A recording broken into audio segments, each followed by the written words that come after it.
Hi everyone, কেমন আছেন সবাই? আমি রেনেসা রুমা চলে এলাম পাঁচমিশালি রান্নাঘরের পক্ষ থেকে নতুন একটি সহজ রেসিপি নিয়ে। আজ আমি করে দেখাবো মুরগির ডিম দিয়ে ঢ্যাঁড়স ভুনা। চুলায় একটি কড়াই বসিয়ে রান্নার রেগুলার তেল দিয়ে সামান্য লবণ আর হলুদ গুঁড়া দিয়ে মুরগির সিদ্ধ ডিম দিয়ে দিব।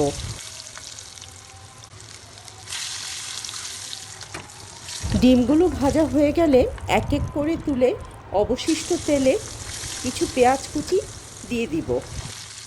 দিয়ে দিচ্ছি স্বাদ মতো লবণ, সামান্য পানি দিয়ে দিব আদা বাটা, রসুন বাটা, দিয়ে দিচ্ছি হলুদ গুঁড়া, ধনিয়া গুঁড়া, জিরা গুঁড়া এবং মরিচ গুঁড়া। মশলাগুলো ভালো মতো কষিয়ে নিব।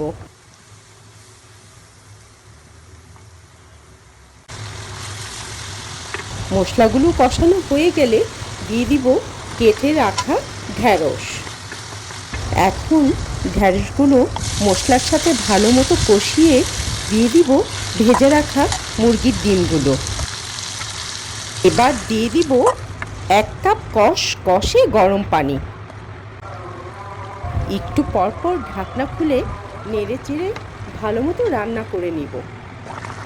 রান্না হয়ে আসলে কয়েকটি কাঁচামরিচ দিয়ে দিব। ব্যাস তৈরি হয়ে গেল মুরগির ডিম দিয়ে ঢ্যাঁড়সের মজাদার একটি রেসিপি। সবাই ভালো থাকবেন। আল্লাহ হাফেজ।